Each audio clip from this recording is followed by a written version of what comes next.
Hello, Booktube. Excuse the slightly shaky cam. We're going handheld for this.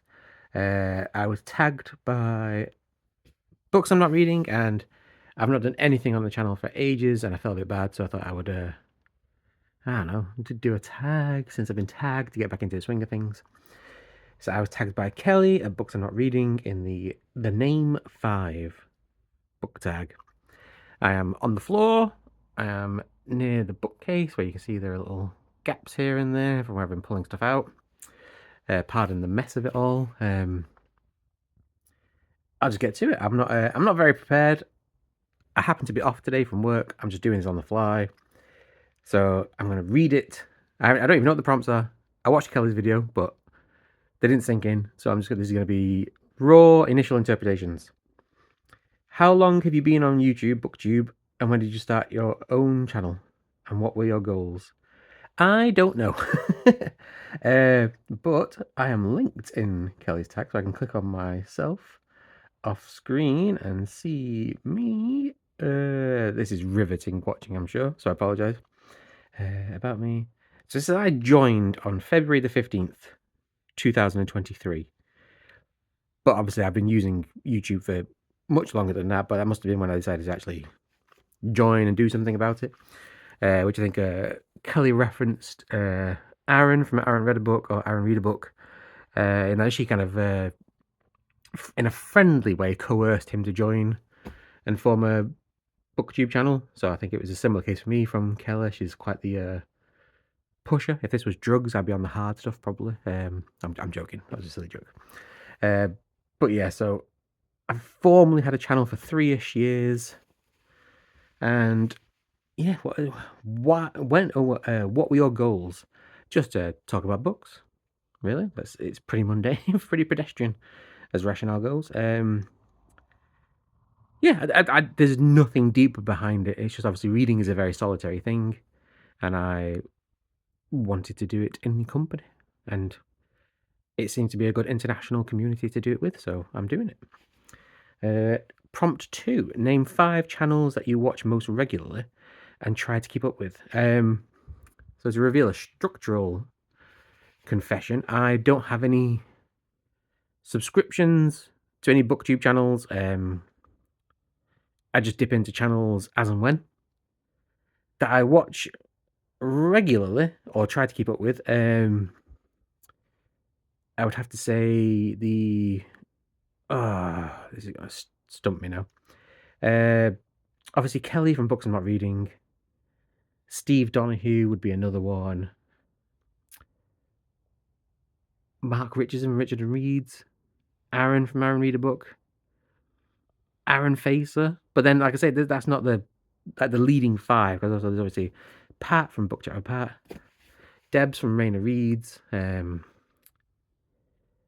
Yeah, there's a few that I go to every now and then, but I have to, because I'm not subscribed to them, I have to remember them or see a link to something that prompts me to go to it. So because otherwise, I found the reason why there's so few videos on my channel compared to previously was because I got rid of everything in a fit of just anxiety and just resentment and stuff like that, and feel like and I was subscribed to channels, and it felt like too much. I couldn't do justice to the channel.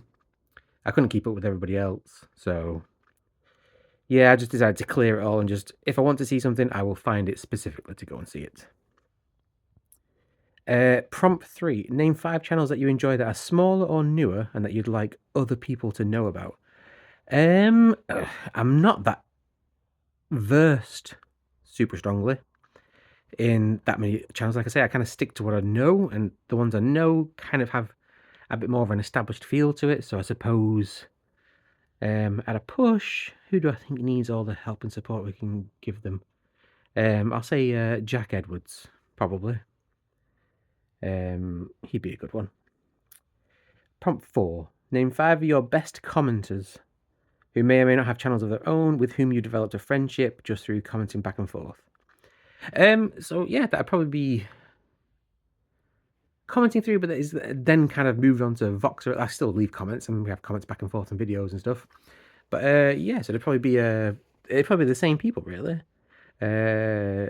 Kelly, I've had email conversations with Steve Donahue. Aaron, both read a book and Facer. Book chat with Pat, Debs. There's a fair few people, so it's similar people really. There's not much difference there. Oh, sorry. Prompt 5. Name 5 classics you love. So I actually grabbed these down, helped the gapping on the shelves and all my stuff balanced precariously on top, all my curios and knickknacks and whatnot. So if I just switch hands, if you bear with me a moment for this while I go a little bit rogue, I'm just going to stack them first. And then it'll be, oh, spoiler if you can recognise that cover. Ugh. Sorry. So, it was quite tricky. This, I have, how many do I have? 30. I don't know, probably less than 50 actual. I'd say everybody would agree that's a classic type of book. I was tempted by some of the things I had in the Penguin Modern Classics, but then I was thinking that's modern. It's not necessarily classics in the way I kind of interpret it. So beginning with Framley Parsonage, Anthony Trollope. I have heard of Anthony Trollope, but didn't know the order of the books or the sequence. This was actually the first one I read, and I think it's the third. I'm not going to find it now. Is it the third one? It's not even going to tell me, is it? No, it's not going to tell me in any easy way. But yeah, I think this is the second or third in the series, I think. And then there's The Warden, which I've got, but that's buried under the stack of Penguin Black Spine classics there. So I don't want to unearth that tower unnecessarily.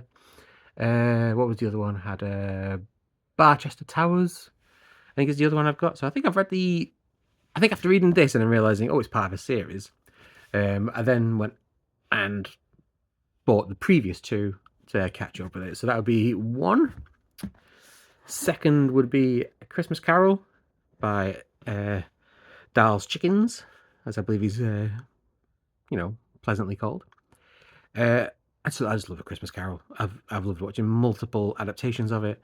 I really love reading it. I just enjoy the story. I think there's odd bits of humour in it that Dickens puts in that I think he just can't help himself with. I think he just liked being a humorist every now and then and just had to slip a joke in every now and then. Like, there's more of grave than gravy about you. There's more of gravy than grave about you. Stuff like that. I just think I just find it a really gripping story. Next is a relatively new one for me, which is O Pioneers by Willa Cather.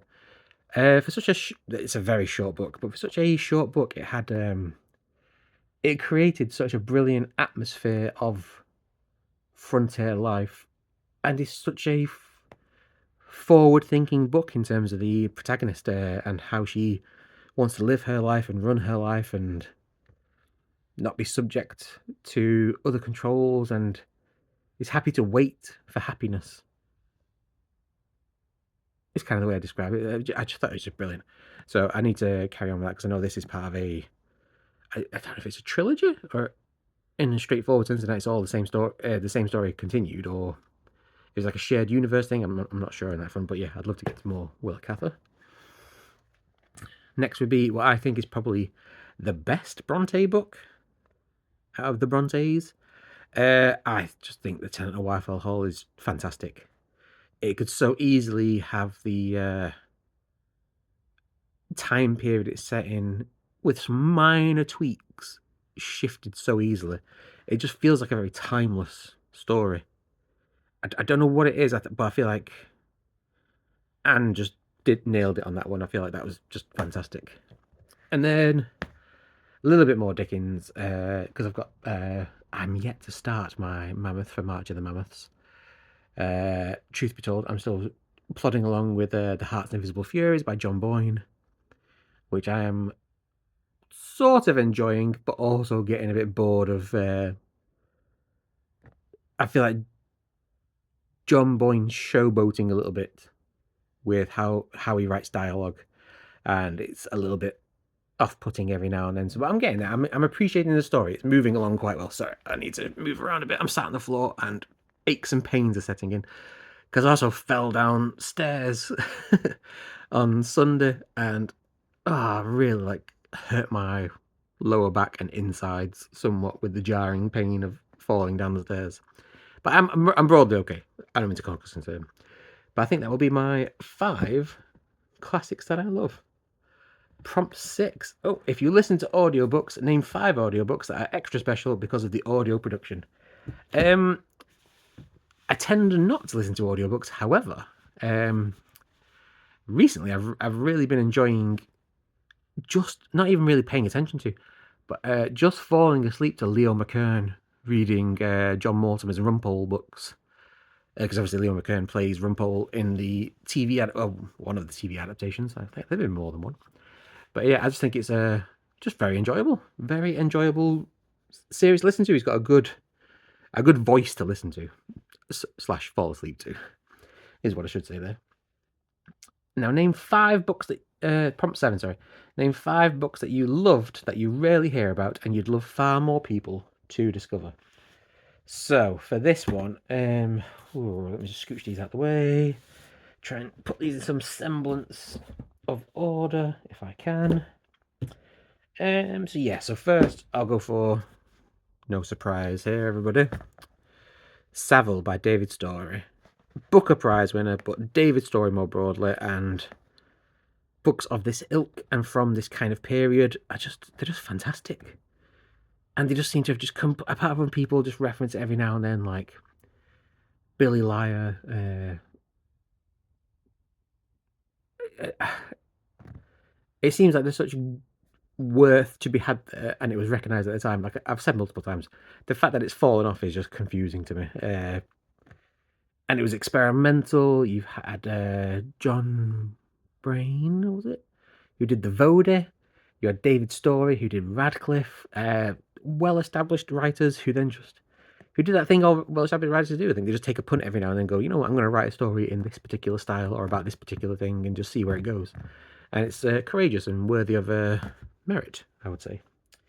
Next would be one that I mentioned the other day that people, to a colleague in work who'd obviously heard of it because it's in the. It's one of those. Oh, sorry, I'm getting pins and needles so badly. Give me 1 second. Oh, to shift around. This is low quality production. There you go. You can see my foot slipping out of the camera angle. Oh man, that's just so old. I'm just so old and achy.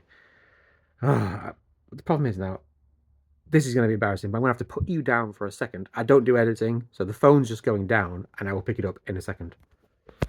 Bear with me for a moment, please, while I shuffle around like the old man I am. Oh, that's a bit better. That's a bit better. There we go. Right, sorry. Thank you for your patience. Book 2 would be The Day of the Triffids by John Wyndham. I didn't know. I knew about it because there's BBC audio adaptations, there's TV adaptations, there's films, there's the knowledge of the book itself.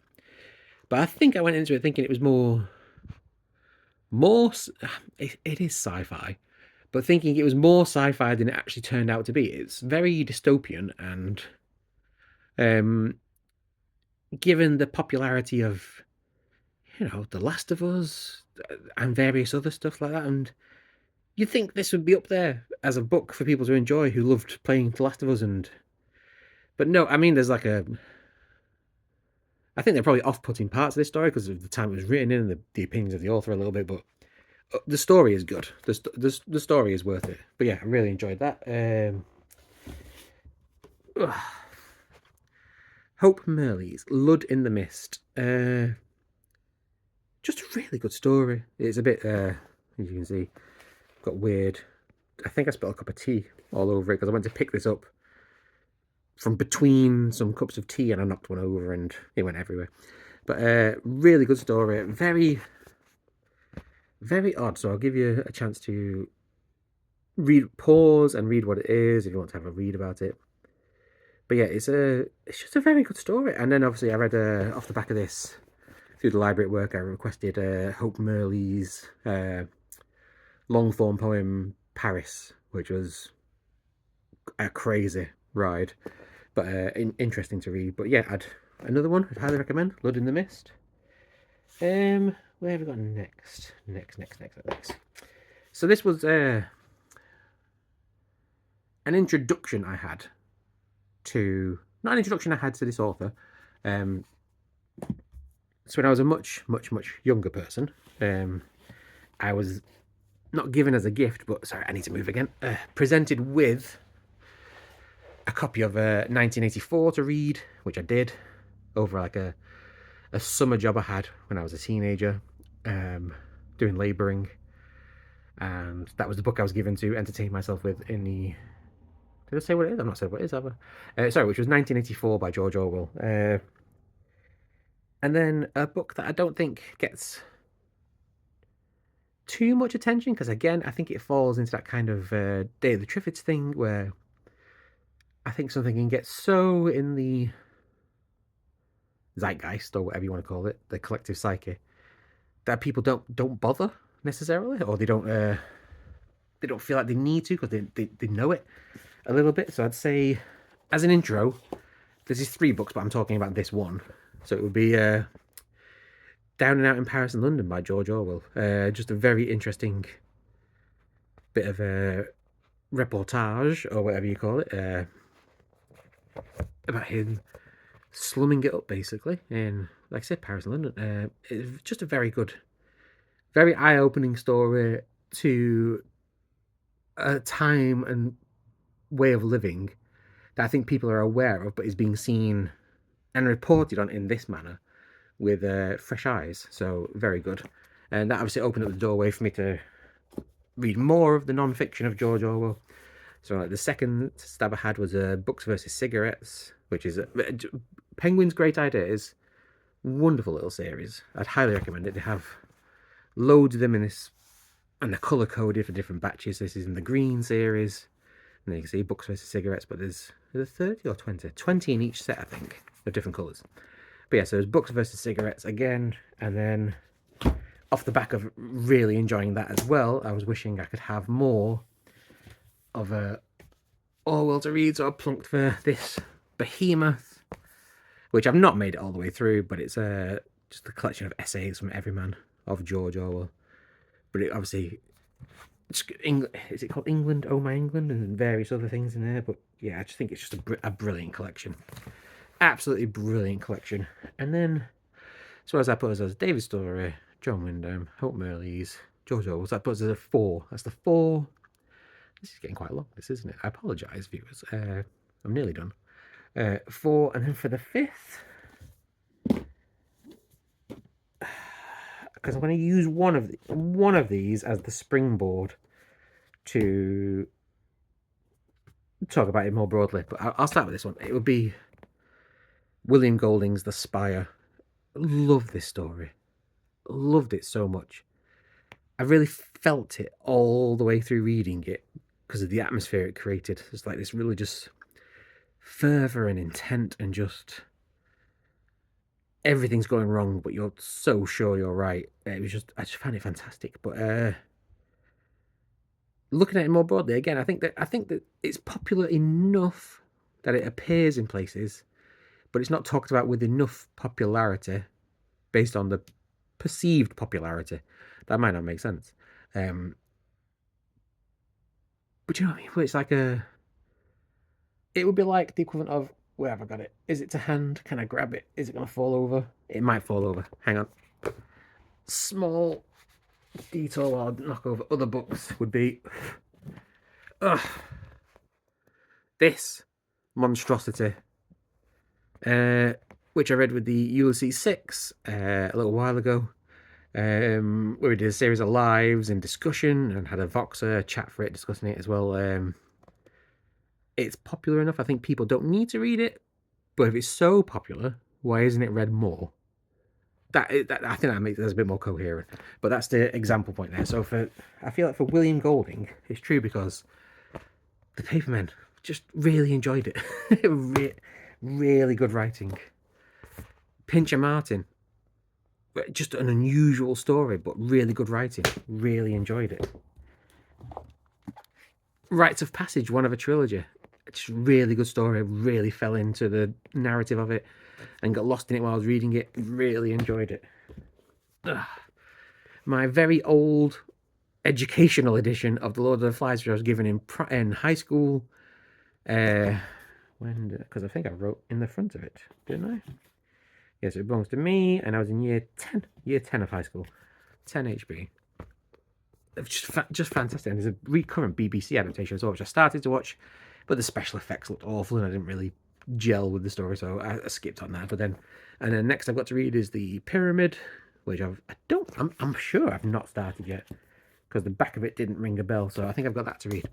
But yeah, those would be my 5 books that I love, or a little bit in the case of authors that I love, that actually that I just want more people to actually discover it and talk about. And then tag 5 of the booktubers. I don't know enough booktubers to tag 5 of them. If you want to have a go at this, then and you watch it, then I think I've got like, I don't know, nearly 200 subscribers. So if you want to have a go, have a go. If you're one of those 200, go for it. I tag all 200 of you. And I think that's it. I don't think there are any additional prompts. No, that's it. That is the end of the prompts. And we're at a lengthy, nearly half an hour of your life that you'll never get back, which I apologise for. But thank you for watching Booktube. Have a good day.